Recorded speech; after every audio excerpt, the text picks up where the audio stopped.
Madness is my name. Madness is the game I will play with you. Madness is the kiss I will give. Bienvenidos un programa más a De Tú a Tú. Son las 12:30 hoy en riguroso directo. Y empezamos el 2014 con un nuevo programa en directo, como os he comentado anteriormente. Estamos en De Tú a Tú, volvemos un día más para utilizar la palabra como única herramienta. Y quien sigue aquí a mi lado usando la palabra también es Raquel Macías. Raquel, buenos días. Buenos días, Mario. Y a los controles tenemos a la siempre eficaz Patricia López.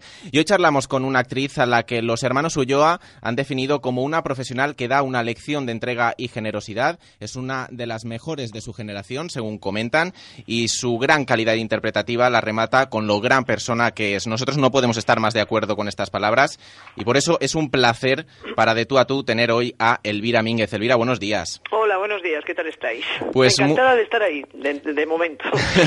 Nosotros estamos muy contentos de que empieces esta temporada del 2014 aquí en De Tú a Tú. ¿Y tú cómo estás? Yo estoy bien. Mira, a ver qué tal se plantea el año y todas estas cosas. Bueno, un poco como todos, ¿no? Con cierta incertidumbre y todo esto de cómo irán surgiendo las cosas, pero bueno, estoy bien, contenta, que es suficiente. Leí ahí las palabras que dijeron los hermanos Ulloa cuando trabajaste con ellos en aquella gran película.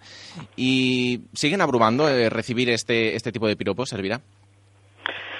Perdona, te he escuchado mal, discúlpame, Mario. No, te comentaba que si sigue abrumando recibir este tipo de piropos. Hombre, siempre.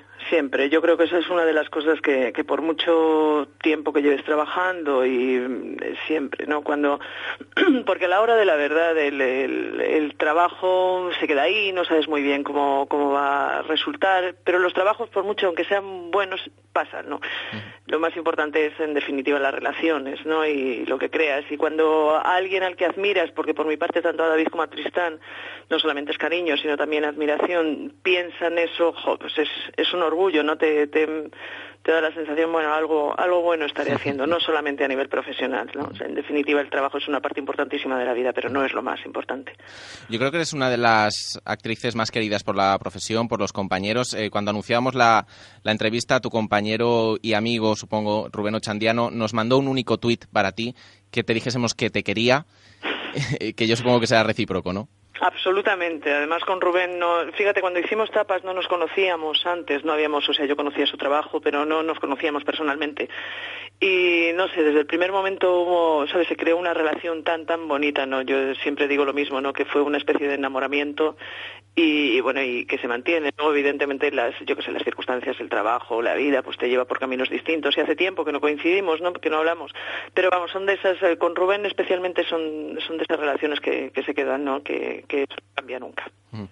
Pues Elvira, si te parece, antes de empezar la entrevista en sí, vamos a repasar en 2 minutitos, este trabajo lo ha hecho Raquel Macías, vamos a repasar tu larga trayectoria. Muy bien. Elvira Mínguez es una de las actrices españolas con más recorrido. Ha pisado todo tipo de escenarios, teatrales, cinematográficos y televisivos. Ha demostrado en todos ellos que lo suyo es la interpretación con mayúsculas. Pudimos verla en obras como Romeo y Julieta, El carro de heno o incluso en Crímenes del corazón, donde se dirigió a sí misma. Actualmente podemos ver a Elvira Mínguez en El tiempo entre costuras, donde interpreta a Dolores Quiroga.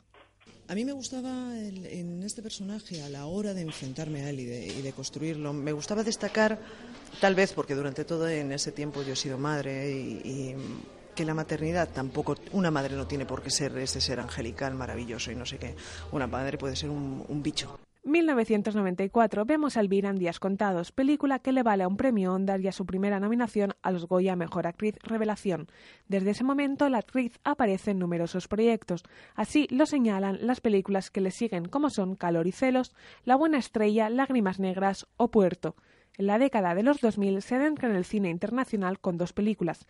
La primera de ellas, Pasos de baile, dirigida por John Malkovich, y la segunda, El misterio de Wells. Pero Mínguez no deja de lado el cine nacional y enseguida vuelve a la pantalla con Los abajo firmantes y Tapas, película que le vale al Goya a Mejor Actriz de Reparto y cuyo discurso de recogida fue uno de los más aplaudidos de la noche. Y el Goya es... Elvira Mínguez por Tapas. Las mujeres, además, cuando tienen 40 años, no solamente son madres, no solamente son esposas sufrientes, sino que hay miles de historias por contar. Raquel es una de esas historias. Hay muchas historias por contar. Hay miles de actrices de esta edad para poder hacer. Hay muchos directores para hacerlo y hay un público que quiere verlo. Quiero dedicar este premio sobre todo a ese público que continúa viéndonos, que incluso a pesar de que hay veces que hacemos películas que no son muy buenas, los actores no estamos todo lo bien que tengamos que estar, sigue viéndonos. Sobre todo para ese público, para cada una de esas personas. Gracias. Con un Goya y otros tantos premios a su espalda, Elvira no deja de hacer lo que más le gusta y demuestra que, como buena actriz todoterreno que es, también conquista la pequeña pantalla, con las series Clara Campoamor, La mujer olvidada, El tiempo entre costuras o las 2 series pendientes de estreno, Hermanos y Robada. Hablamos con Elvira Mínguez, una actriz con una larga trayectoria profesional. Elvira, recupero ese discurso que diste en los Goya, que como decíamos ahí fue uno de los más aplaudidos y que todavía se recuerda por esa reivindicación, ¿no? de que las mujeres veteranas en la profesión todavía tienen un hueco. No sé si todavía sigues pensando aquello que dijiste. Absolutamente. Sí, sigue siendo mi batalla particular, no solamente en la profesión, tal vez en esa profesión. Hombre, es verdad que es un escaparate, que en definitiva nosotros estamos trabajando con nuestro cuerpo, que es el único vehículo que tenemos y que desde luego te expones. Y al estar expuesta, obviamente el envejecimiento forma parte de ello. Pero yo creo que es algo que se puede generalizar en todos los ámbitos, en todas las profesiones, ¿no? Sí, porque me parece que estamos en una sociedad en que, a pesar de que se han conseguido todavía muchísimas cosas, la cuestión de la edad sigue siendo un tema tabú, ¿no? No sé, en cuanto a cine específicamente, parece que las películas que se hacen, los proyectos no son para... Es como que hay yo llamo de forma así, a lo tonto, en forma de broma, hay una franja horaria que es esa madurez, ¿no? Uh-huh. Donde parece que no importan las historias que se cuenten, ¿no? Parece que tienes que, como mujer, cumples un papel determinado, que es el de la maternidad, y ahí dejas de estar o sea, no interesa lo que está ocurriendo, ¿no? Y a mí, como pues básicamente yo digo siempre lo mismo, yo me dedico a esto, pero fundamentalmente soy espectadora de cine. Y al ser espectadora de cine me gusta ver historias que cuentan cosas también de esta edad, ¿no? Que es importantísima. Después de ese discurso hubo un compañero, en ese momento yo estaba rodando una película y hubo un compañero que también ganó el Goya, hombre, y me decía que estaba totalmente de acuerdo, pero que no solamente eran las mujeres, sino que también en los hombres pasaba lo mismo, ¿no? Es esa edad en la que parece que no interesa, parece que tenemos por marketing, la sociedad tiene que ser joven, la sociedad tiene que ser atractiva, y eso no es nada más que una minoría, ¿no? O sea, hay un público, la sociedad va envejeciendo, con lo cual, paradójicamente, es como que damos la espalda a la realidad, ¿no? Por eso era ese discurso, no solamente porque cuando llegas a los 40 pasas esa edad, yo ahora mismo tengo 48, los proyectos que llegan no solamente son menores, sino que son menos interesantes, ¿no?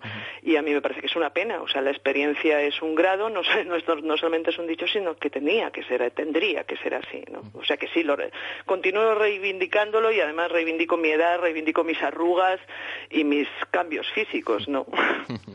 Y Elvira, ¿de quién es la responsabilidad de que esto se siga repitiendo en el cine en el pleno siglo XXI? Pues yo creo que no es muy difícil el decir, se podría decir productores, no, distribuidores, no, o sea, yo no creo que sea alguien en concreto, ¿no? Sino que a mí me parece que es las bases, ¿no? de la sociedad en las que estamos, donde las cosas son perecederas muy rápidamente, donde todo es muy inmediato. Y donde parece que damos la espalda a la reflexión, ¿no? y a ver un poco qué es lo que nos está ocurriendo. Y no sé, me parece que es algo, fíjate, si quieres hasta, yo qué sé, hay una cosa, yo he hecho mucha culpa también a la cuestión, no en vano, a la cuestión religiosa iba a decir, no en vano vivimos en una sociedad, vivimos en un país donde la muerte sigue siendo esa cosa, ¿no? que se mantiene como de forma tabú, y antes de la muerte hay todo un proceso de vida, ¿no? Y en ese proceso de vida y ese envejecimiento del que estamos hablando. Entonces, como que de alguna manera se han sentado unas bases donde, bueno, eso está de espaldas, eso no existe. Me parece que tenemos todavía muchísima asignatura pendiente ahí, ¿no? Y obviamente el cine o la parte que nos corresponde es un reflejo de la sociedad, ¿no? Elvira, ¿puede parecer que los actrices veteranos, conforme van cogiendo años, quedan más relegados, por decirlo de alguna manera, a lo que es el teatro, que ahí es donde vemos pues a los grandes actores de toda la vida con papeles impresionantes? Puede ser, sí, por lo que estamos hablando. Claro, es que la imagen que se da en el teatro es diferente a la imagen que se da en una pantalla. El público que va al teatro parece que da cabida a todo eso y en pantalla no. No lo sé, sí parece que parece que tendemos a refugiarnos allí. También es verdad, o sea, que hay una cosa lógica. Si los proyectos en imagen, en cinematografía, en televisión, no son tan prolíferos desde el momento que cumples una serie de años, obviamente el trabajo hay que buscarlo en otras partes. Y el teatro parece que sí, que es ese refugio donde los personajes en las obras de teatro están escritos de diferente forma, ¿no? Donde sí parece que hay un desarrollo vital, ¿no? A la hora de la concepción de un personaje. Puede ser por eso, pero es indudable que es un refugio para ellos, sí. ¿Por tu parte hay ganas de regresar al teatro? No muchas. ¿No? No. Hace ya muchos años que tomé la decisión que no es lo mío. Sé que en este sentido se respeto absolutamente y a mí me encanta el teatro. Me gusta sobre todo leer teatro, pero me encanta el teatro y para mí es un acto heroico, ¿no? El subirse a un escenario. Pero es verdad que yo no lo disfruto, no lo paso tan bien como haciendo. Sobre todo a mí lo que más me gusta es el cine, ¿no? Incluso más que la televisión por forma de trabajo, porque para mí es un poco como el cine es un puzzle, ¿no? Es verdad que nosotros vemos una película y la vemos de principio a fin, pero esa película no se hace así, igual empiezas a rodar la última secuencia, después pasas a las primeras, después vuelves al medio, después no sé qué, y para mí eso es un puzzle, ¿no? Que tienes que ir haciendo poco a poco. La ventaja del teatro, indudablemente, es algo cronológico, arranca y termina, y no hay corte, ¿no? Pero a mí me di cuenta que no disfrutaba con lo último que hice, ¿no? Que fue Crímenes del Corazón, y decidí que no era mi ámbito, ¿no? Bueno, aquí, como en todas las profesiones, pues también está la especialización, ¿no? Si a ti te gusta, lógicamente, el cine y nosotros te seguimos disfrutando en el cine, pues es una carrera también, ¿no? A la que dedicarle más tiempo. Elvira, vamos a hablar del proyecto El tiempo entre costuras, que no ha podido ir mejor en Antena 3 todos los lunes. Todavía quedan los 2 últimos capítulos de la serie. Sí. Y claro, yo me pregunto, cuando empecé a ver la serie, yo me leí el libro en su momento también, yo me pregunto cómo es meterse en un personaje que todos los lectores ya tienen en su mente hecha un perfil, ¿no? ¿Cómo es enfrentarse a eso? Pues un poco lo que habéis sacado en el corte, ¿no? Es verdad que, fíjate, en el caso de Dolores, que es como se llama el personaje, es verdad que está escrito en la novela de una manera, la concepción de María Dueñas del personaje es como, no sé, una mujer tal vez más... iba a decir más al uso, no es exactamente eso. A mí me interesaba hablar, yo soy madre, tengo un niño de 4 años y para mí ha sido enfrentarme de repente con una serie de cosas y de emociones que yo no sospechaba, ¿no? Si por mucho que me decían, no sospechaba que pudieran estar. Y me interesaba muchísimo también supongo, ¿no? Por los años míos que tengo ahora y todo, profundizar un poco más en la cuestión de la maternidad, ¿no? En la cuestión de la relación entre madre e hija, ¿no? En este caso con Sira. Y me parecía que me gustaba el hecho de poder contar junto con los directores, ¿no? Esa parte de la maternidad que muchas veces volvemos a lo mismo. Hay una cuestión social que la maternidad es el lazo rosa y todo qué bonito y todo qué bien, ¿no? Y sin embargo yo me he enfrentado a cosas que dices, no, es algo más ciclotímico. Puedes estar en el cielo y a los 3 minutos estás en el infierno. Y de repente cómo es ese desarrollo de ese hijo o de esa hija y cómo de repente ahí los valores de como adulto, quiero decir madre o padre, joder, los quieres de repente transmitir, pero te tienes que dar cuenta, te tienes que enfrentar con que tu hijo o tu hija respira y vive de una manera diferente, y entonces me interesaba contar esa madre que debido a unas circunstancias en las que ella se cría y en las que madre soltera que decide tener su hija sola, de repente se puede convertir en un ser muy, muy, muy duro, ¿no? Donde considera que los valores buenos son en los que ella se ha crecido y por lo tanto son los que su hija tiene que seguir, y de repente la niña responde y no es eso. Me interesaba mucho eso, ¿no? Que obviamente está sugerido en el libro, pero yo no sé, tuve la sensación que no estaba tan profundizado, ¿no? O sea, que no se había puesto la atención por ahí, y me parecía que era muy bonito poder darlo, ¿no? Además de también, bueno, un riesgo, ¿no? Porque no es una madre especialmente amorosa al principio, ¿no? Bueno, la serie, como digo, ha tenido un enorme éxito. Habéis superado los 4 millones de espectadores, una cifra que en la actualidad, con la televisión que tenemos, parece casi un milagro, ¿no? Y incluso tardando 3 años en estrenarse desde que la grabasteis, ¿no? Sí, bueno, 2 años y pico, sí, en realidad. Sí, bueno, estos son cuestiones ya, os podéis imaginar, de venta, ¿no? O sea, de la propia cadena y todo esto. Yo creo que, vamos, hasta donde hemos sabido, la cadena sabía que tenía el producto que tenía entre manos, le gustaba, consideraba que era bueno, y era una cuestión simplemente de publicidad, de ver quienes iban a poner el cascabel al gato. Entonces yo creo que han ido esperando, han ido sujetando la serie hasta que el momento fuera más oportuno en cuanto a que los ingresos de publicidad que le supusiera fuera mayor. O sea, no hay más. Esto es una cuestión de mercado, ni más ni menos, ¿no? Como digo, 2 últimos capítulos, el desenlace del Tiempo entre costuras. ¿Qué vamos a poder ver o qué va a poder ver los lectores en estos 2 últimos capítulos? A lo mejor algo que se pueda diferenciar de lo que es el libro. No lo creo, yo sí que, o sea, los 2 últimos capítulos siguen la tónica de los anteriores en cuanto a nivel de producción, a nivel de interpretación, de enganche, de todo. Bueno, a mí me parece que, joder, es que no quiero decir nada, pero a mí me gusta, termina bien.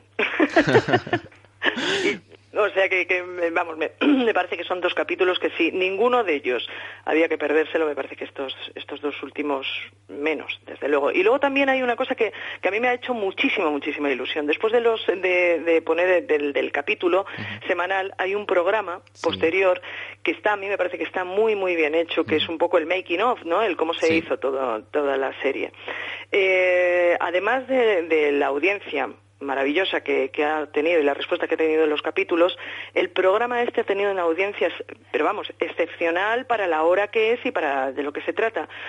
La cadena va a hacer un especial para ese programa posterior después de esos 2 capítulos, especialmente, ¿sabes?, dedicado pues eso, a la gente que cuando termina el capítulo todavía se queda hasta la 1:00 de la madrugada viendo los entresijos de la serie. Entonces esto a mí me parece que va a ser algo muy bonito. Y luego además el día 20, que creo que es el momento cuando se pone el último capítulo, se va a hacer estreno en Gran Vía y se va a hacer conexión directa, o sea que se está planteando hacer algo muy de despedida de la serie que lo merece, ¿no? Algo muy grande, desde luego. O sea, hemos tenido que esperar 2 años y medio, pero se ha hecho a lo grande, y Antena 3 ha hecho un regalo a todos los lectores del Tiempo entre costuras, con esos especiales que dices que son muy interesantes, y sobre todo con ese gran estreno en la Gran Vía, y que todos los lectores estamos disfrutando y estamos esperando a esos 2 capítulos que, como dices, van a ser muy especiales, seguro. Sí. Elvira, tenemos que hablar también de estos 2 proyectos que todavía están por estrenar. Hermanos, que parece que puede ser un estreno más inmediato en Telecinco, y la serie Robada en Antena 3, que creo que has acabado de rodar hace muy poquito. No, estamos todavía. Sí, empezamos en finales de noviembre, creo que fue. Bueno, yo empecé un poquito más tarde, pero todavía seguimos. Ahí que queda mucha tela que cortar todavía. No, estamos en pleno proceso, todavía no se ha terminado Robada. Hermanos se terminó, en abril, creo que fue, o abril del año pasado. Bueno, en abril del año pasado terminé yo, después, claro, todo el proceso, montaje y demás, pero sí parece que está en estreno. Y lo único que os puedo contar un poco porque sí que no he visto absolutamente nada de la serie, de Hermanos me refiero, pero desde luego está hecha también, vamos, los guiones son excepcionales y con muchísimo cuidado. Yo creo que estamos viviendo muy buena época, ¿no?, en cuanto a las series en televisión, y yo creo que Hermanos va a tener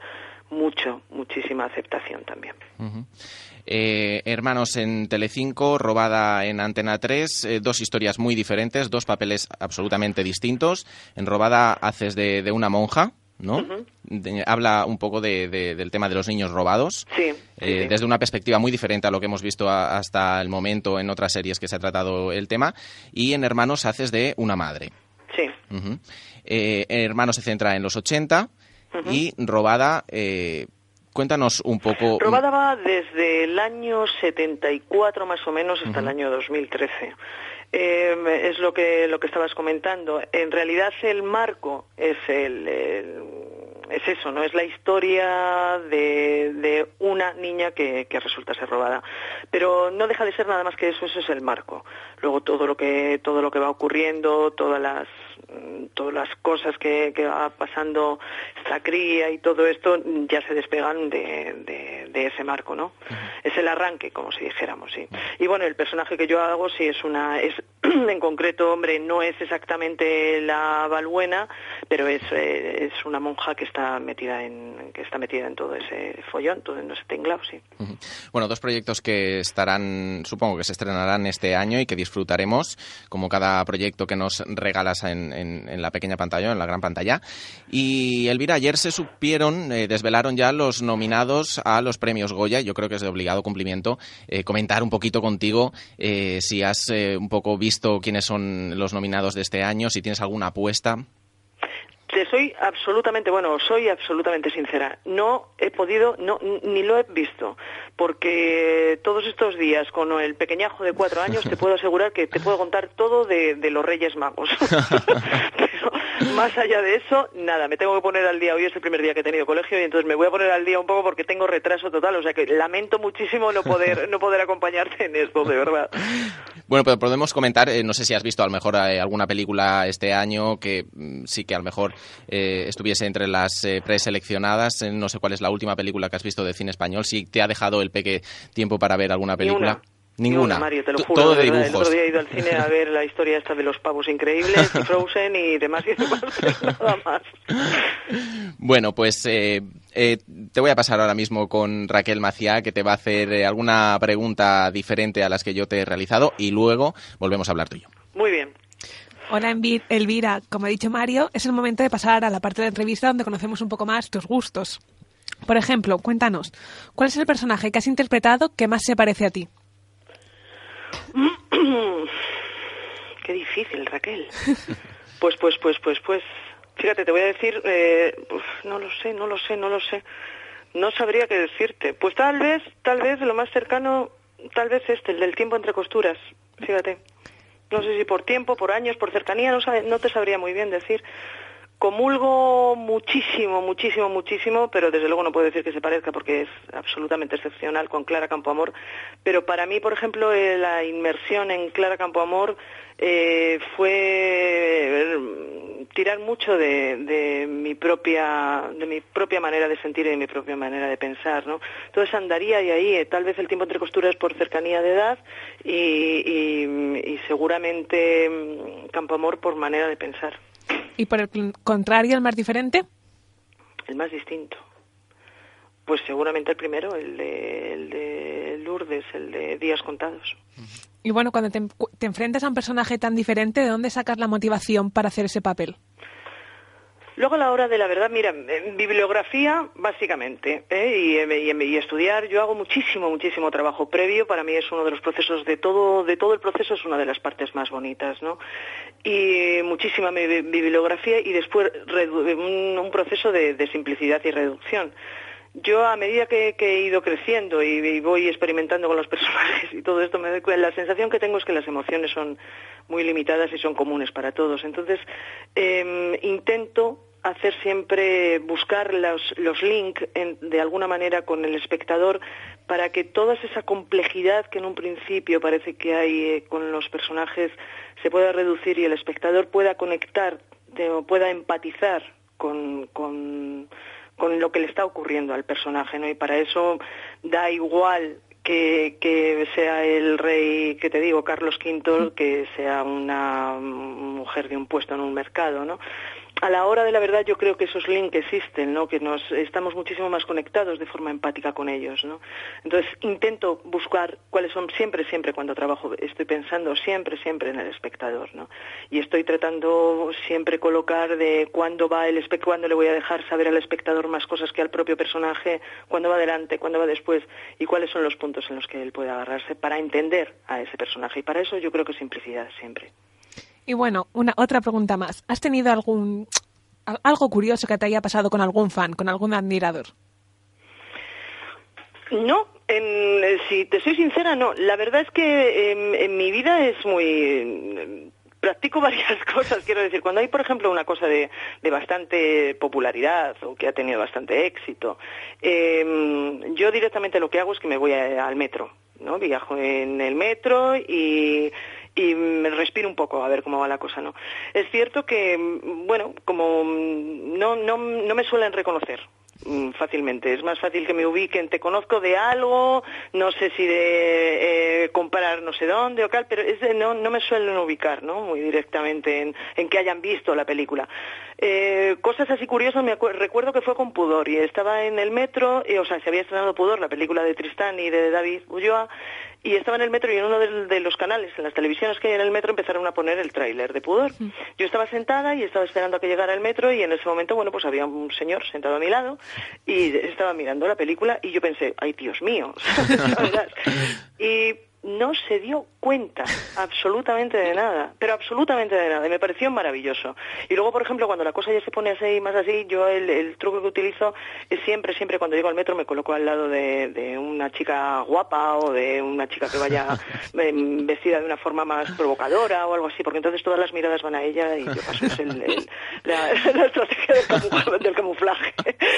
O sea, no, pero la verdad es que siempre que ha habido, que se me ha acercado a alguien en la tele o por algo que ha salido en la tele, que normalmente es cuando tiene más repercusión y todo esto, siempre ha sido para cosas más agradables. Recuerdo una vez, ahora que dices eso también, ahora tirando de memoria, iba en un autobús y se me acercó un señor y me dijo, oye, he visto, fíjate que no, lo digo en serio, no recuerdo exactamente qué era lo que había visto el hombre, pero fue algo que se estrenó, y me dijo, y no me gusta lo que has hecho. No. Y dije, pues qué bien, me alegro muchísimo, de verdad que me lo diga. ¿Y qué es lo que Y estuvimos charlando durante todo el trayecto y él me dio su opinión de lo que no le funcionaba y todo esto, y me pareció una cosa maravillosa, ¿sabes? Maravillosa, la verdad. Bueno, eso fue muy bonito. Bueno, Elvira, muchas gracias y te vuelvo a pasar con Mario. Muchísimas gracias a vosotros, Raquel. Bueno, Elvira, Gonzo del Intermedio, reportero del Intermedio, un programa que creo que sigues, te dejó una pregunta en diciembre, en el último programa que hicimos, ¿sí? Y es una pregunta con bastante enjundia. A ver tú... Madre mía, miedo me da, Gonzo. A ver qué contestas a esto. ¿Qué parte de narcisismo hay en ti cuando aceptas una entrevista de media hora en un programa como De tú a tú? Esta es la pregunta que te dejaba Gonzo. ¿Qué parte de narcisismo hay en ti para aceptar esta entrevista? Pues yo creo, a fuerza de ser honesta, yo creo que en un grado altísimo. Vamos, si tengo que decir un tanto por ciento, ¿qué te digo? Un 70, un 80, hasta un 90%. Soy de... Vamos, yo creo que bueno, me dedico a la comunicación, ¿no? Entonces creo que el ser humano básicamente lo que tiene necesidad es de comunicarse. Cuando te dan una oportunidad como esta de hablar sobre ti y sobre mí, vamos, no quiero decir sobre mí, vamos, evidentemente está claro que hay muchísimo. Bueno, Elvira, lo mismo que hizo Gonzo y que han hecho el resto de entrevistados, ahora te toca hacerlo a ti, dejar una entrevista para el entrevistado de la semana que viene. Mi pregunta es, ¿qué hacen para mantener el sentido del humor? Una pregunta muy acorde con los tiempos que estamos viviendo. Yo creo que es básica. Recetario. Bueno, luego lo que nos conteste te lo pasamos por si acaso te sirve a ti aplicarlo en algún momento. No lo dudes, todo viene bien. Bueno, Elvira, ha sido un placer charlar contigo. Nos faltan minutos porque estaríamos charlando de muchísimas cosas más. Y nosotros pues te dejamos aquí un hueco y un micrófono para cuando tú quieras contarnos lo que sea. Muchísimas gracias, Mario. De verdad he estado súper a gusto y me encanta haberlo hecho. Además, como decía Gonzo, he cubierto una parte del narcisismo importante para hoy. Te mando un beso muy fuerte, Elvira, y muchísimas gracias. Un beso a vosotros, a todos, un besazo. Bueno, nosotros nos oímos la semana que viene con un último entrevistado por enero. Volveremos en febrero, pero bueno, que el entrevistado va a ser la bomba como todos los que estamos teniendo hasta el momento. Raquel, muchísimas gracias. Muchas gracias a ti, Mario. Y a Patricia López y el resto de compañeros, muchas gracias a Radio UMH. Y nosotros, como digo, nos oímos dentro de 7 días.